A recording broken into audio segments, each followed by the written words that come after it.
Hey guys, it's Charlie. So one last video to close out the night on.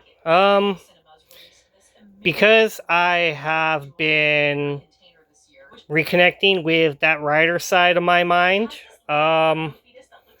Thank you to my friends for that, because a lot of my friends, not just one single one in particular now, but just a lot of people in general have been really supportive of my ideas as a writer, to want to try to get something finished for myself,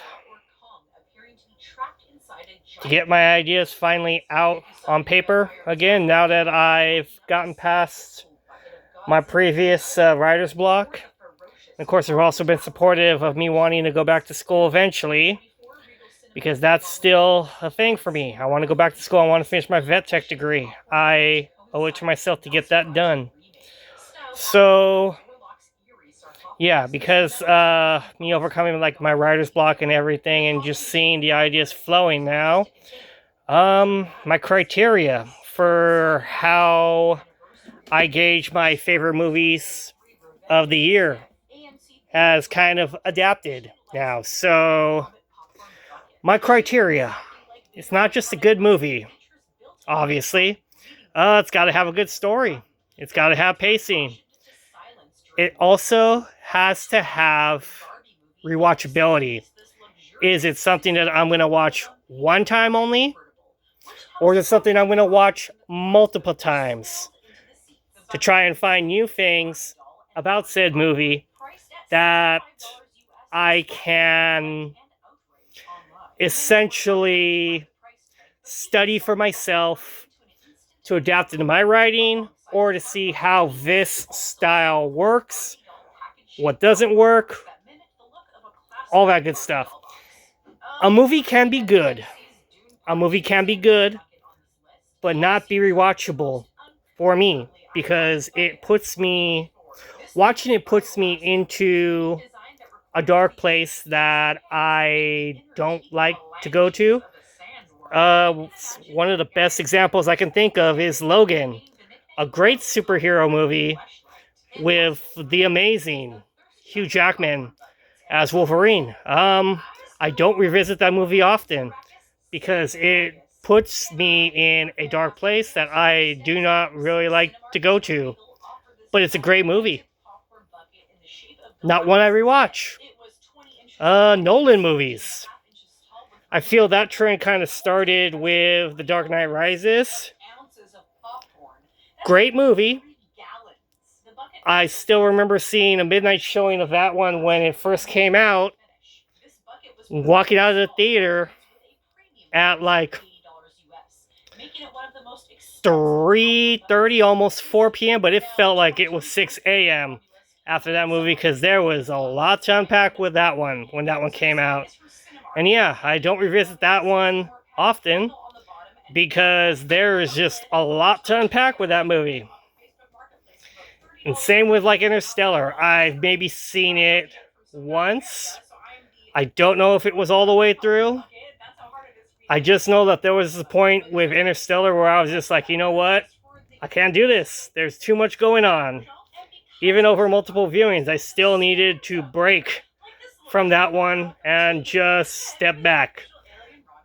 Good movie. There was a lot going on, and I just needed a break from that one. I mean, there are movies like that. Not everything is for everybody, and that's okay. That's perfectly fine, because that's the beauty of what makes cinema works. So yeah, my top 10 of the years, I do not include movies that I won't rewatch, because I feel that's taking away from the whole point. It's supposed to be a list of movies that you enjoyed, that you would suggest for others to see. If it's not one that you personally would rewatch, it's perfectly fine to just say, hey, this was a good movie, but not one I will rewatch. I would wait. That's perfectly valid, because not everything needs to be for everybody. That's perfectly fine. because styles are different, and that's the beauty of cinema, is it speaks to multiple styles because we all have our own opinions of what makes a movie great. For me, rewatchability is a big one. How the movie makes me feel is also kind of a big one now. Story will always be the biggest thing for me. A movie can have a lot of great action, but the story is lacking. And you feel it when the story is lacking. You really will feel that because you're waiting for things to just wrap up. You got shit to do. You want it to wrap itself up. There are movies that are like that. We all know that. And yeah, that is where my critique is now with my movies, I feel like. How that relates to my writing, well, we shall see. I got one draft done on this screenplay project I've been working on for some time. I want a second draft now. Hopefully we'll have that hammered out because I already have a bulk of the dialogue written and now it's just the descriptions that I'm plugging in. In third draft, I plan to focus on intentions. Because every movie will always, no matter what part of the movie you're at, whether it's the beginning, the middle, or the end, a character in said scene will always have intentions. Because otherwise, what's the point of the story if there is no intentions between the characters going on? Anyways, that's just what's on my mind, guys. Peace.